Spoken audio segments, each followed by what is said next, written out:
Summer வந்தாச்சு. What's your plan for this holiday? எங்க கிட்ட விட்டுருங்க, நாங்க பாத்துக்கிறோம். VGT Holidays. GT Holidays, South India's #1 travel brand. அடகில் இருக்கும் தங்க நகைகளை மீட்டு 10 நிமிடங்களில் பிரைம் கோல்ட் ஹப் மூலம் அதிக விலைக்கு விற்க 7997990028 தொடர்பு கொள்ளவும். ஆதரணியர்களுக்கு அன்பு வணக்கம். ரொம்ப முக்கியமான ஒரு செய்தி தொடர்பாக இன்னைக்கு பார்க்க போறோம். குறிப்பாக நம்மளுடைய பன்னாட்டு உளவு அமைப்பான RNAW அதோடைய தலைவராக பராக் ஜெயின் அப்படிங்கிறவர் நியமனம் செய்யப்பட்டிருக்கிறார். இப்ப இந்த ஜூலையிலிருந்து அவர் தலைமையில் தான் இயங்க போகுது. இந்த நியமனம் வந்த அந்த சமயம் அப்படிங்கிறதும் நியமிக்கப்பட்ட நபர் அப்படிங்கிறதும் ரொம்ப முக்கியமான விஷயங்களாக இருக்கிறது. நம்ம விவாதத்துக்கு செய்யக்கூடிய அளவுக்கு. ஏன் அப்படின்னா, ஆபரேஷன் சிந்தூர் தற்போது முடிந்திருக்கிறது. நம்ம சுற்றி இருக்கக்கூடிய நிலைமைகளை ஃபர்ஸ்ட் நம்ம பார்ப்போம். ஒன்று, ஆபரேஷன் சிந்தூர் தொடர்கிறது அப்படின்னு இந்தியா தொடர்ச்சியாக சொல்லிட்டே இருக்கிறாங்க. ரெண்டாவது, சைனாவுக்கும் நமக்குமான அந்த விஷயங்கள், குறிப்பாக இந்த SCO சப்மிட்ல அந்த இறுதி அறிக்கையில் கூட கையெழுத்து போடாமல் இந்தியா வெளியேறியது, அந்த விஷயங்கள் நம்ம பார்த்தோம். பங்களாதேஷில் ஒரு கட்டுக்கடங்காத அதே மாதிரி ஒரு அசாதாரண சூழல் நீடிக்கிறது. நமக்கும் அமெரிக்காவுக்குமான அந்த ரிலேஷன்ஷிப், குறிப்பாக அமெரிக்கா தற்போது பாகிஸ்தானுக்கு கொடுக்கக்கூடிய கூடுதல் முக்கியத்துவம் அப்படிங்கிறது ஒரு ஒன்று. அதுக்கப்புறம் ஈரானுக்கும் நமக்குமான அந்த உறவு, ரஷ்யாவுக்கும் நமக்குமான உறவு, ஸ்ரீலங்காவுக்கும் நமக்குமான உறவு அப்படின்னு சொல்லிட்டு ரொம்ப கிரிட்டிக்கலான ஒரு சுச்சுவேஷனில் இப்போ ஜியோ பொலிட்டிக்கல் அண்ட் சுச்சுவேஷன் அப்படிங்கிறது கொஞ்சம் கொஞ்சமாக நகர்ந்துட்டு இருக்கு. இந்த டைமில் நம்மளுடைய மிக முக்கியமான நம்மளுடைய முதுகெலும்பாக இருக்கக்கூடிய ஒரு உளவு அமைப்பு, அந்த அமைப்புடைய தலைவராக வந்திருப்பவர் பராக் ஜெயின். அவர் தொடர்பாக பார்க்கலாம். அதுக்கப்புறம் அவர் இந்த பதவியில் நியமனம் செய்யப்படுவதற்கு பின்னணி என்ன, அவருடைய ஸ்பெஷலிஸ்ட் என்ன, அவரை ஏன் தேர்வு செய்தது இந்திய அரசாங்கம் உள்ளிட்ட பல்வேறு விஷயங்களை விரிவாக பார்ப்போம். ஃபர்ஸ்ட், பராக் ஜெயின் 1989 பேட்ச் IAS ஆஃபீஸர். இவர் பஞ்சாப்ல தான் அவருடைய அந்த போலீஸ் கரியரை ஸ்டார்ட் பண்றாரு.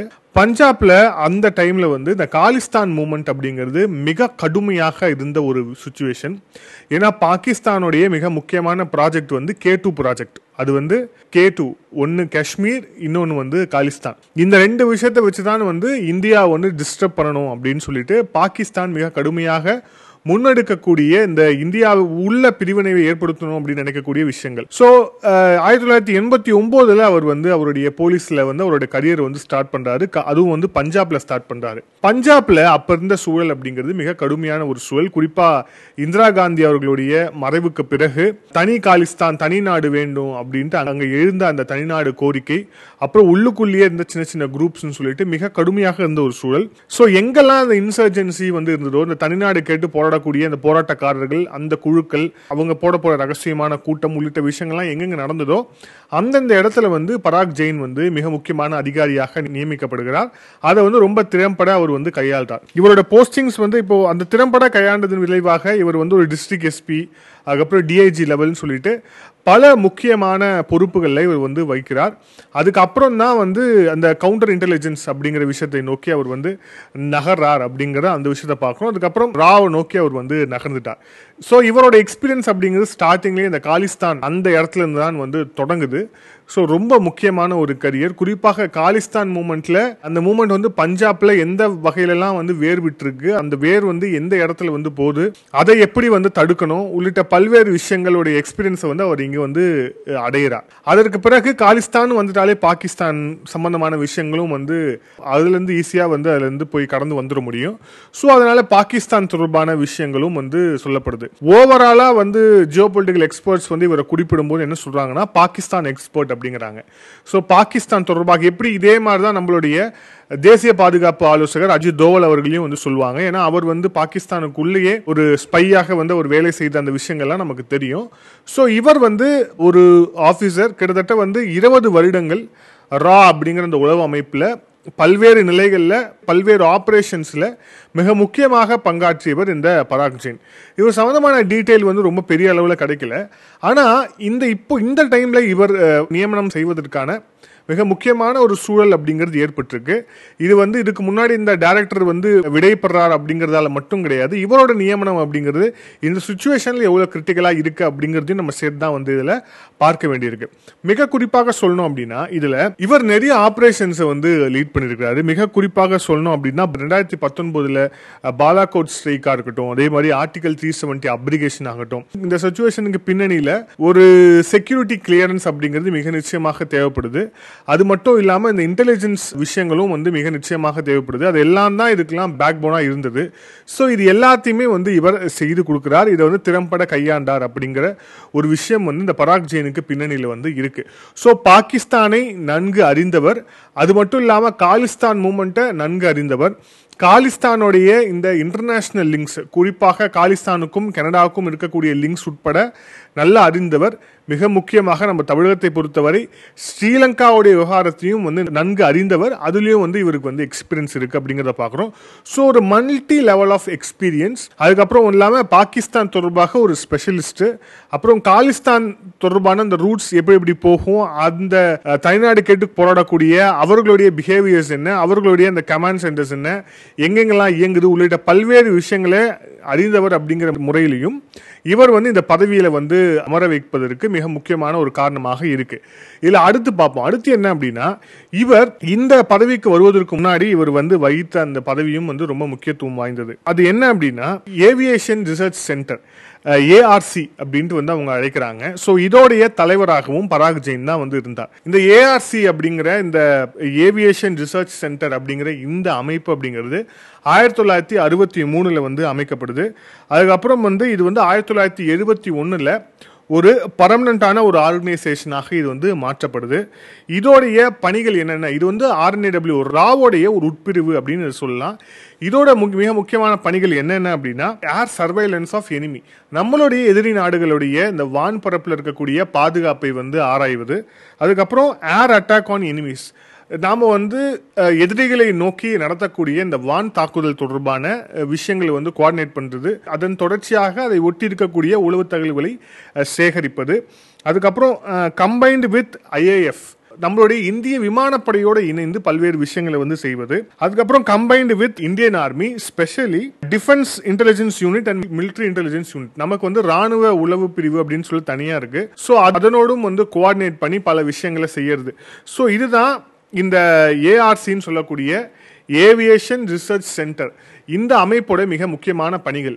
ஸோ இப்போ இந்த பணிகள்லாம் வந்து பட்டியலிடும் போதே உங்களுக்கு ஒரு விஷயம் தெளிவாக தெரிஞ்சிருக்கும்.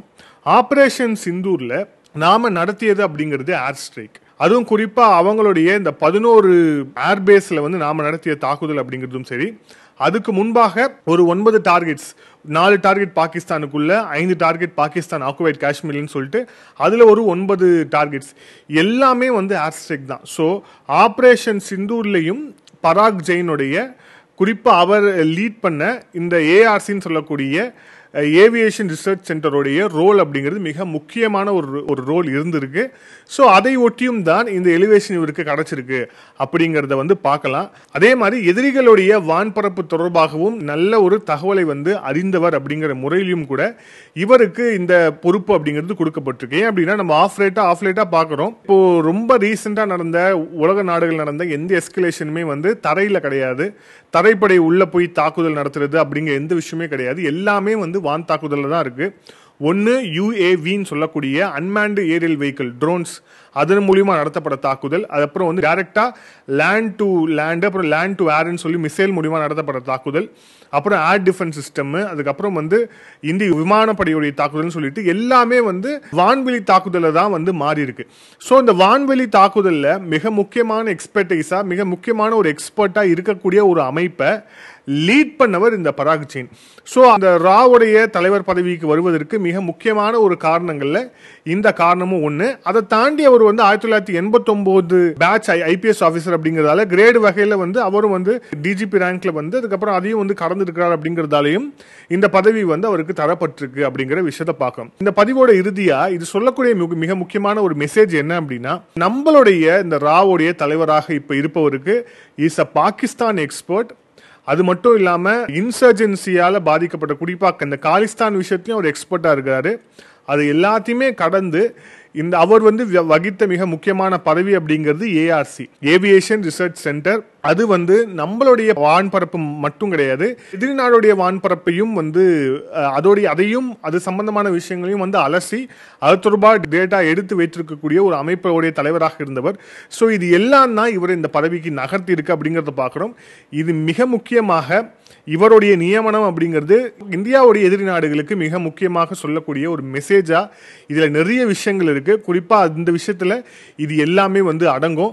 ஸோ இந்த வான்பரப்பாகட்டும் உள்ளிட்ட பல்வேறு விஷயங்களாகட்டும் அது எல்லாமே ஒரு கூட ஆடப் ஆகுது அப்படிங்கிற அந்த விஷயத்தையும் வந்து பார்க்குறோம்.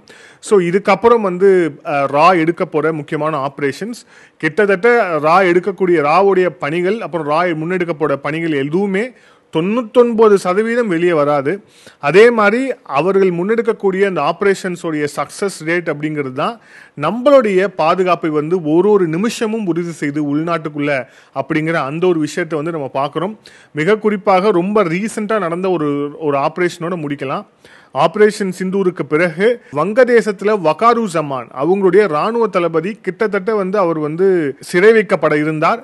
அந்த சிறை வைப்பை வந்து தவிடுபுடியாக்கி பாகிஸ்தானுடைய ISI அமைப்புடைய ஆபரேஷனை வந்து முறியடித்து அவரை வந்து ராணுவ தளபதியாக தொடர்வதற்கு காரணமாக இருந்தது அது ராவோட ஒரு முக்கியமான ஒரு ஆபரேஷன் அப்படிங்கறத பார்க்கலாம். இப்போ நம்ம பேசிட்டு இருக்க டைம்லயும் சரி பல ஆபரேஷன்ஸ் பல நாடுகள்ல எல்லாமே போயிட்டு இருக்கோம். ஸோ இவரோட நியமனம் அப்படிங்கிறது இந்த வகையில் ரொம்ப முக்கியத்துவமான நியமனம் அப்படிங்கிறத பார்க்குறோம். இதன் தொடர்ச்சியாக இன்னும் பல்வேறு விஷயங்களை பார்ப்போம். மீண்டும் இன்னொரு காணொலியில் சந்திப்போம். அதற்கு நன்றி, வணக்கம்.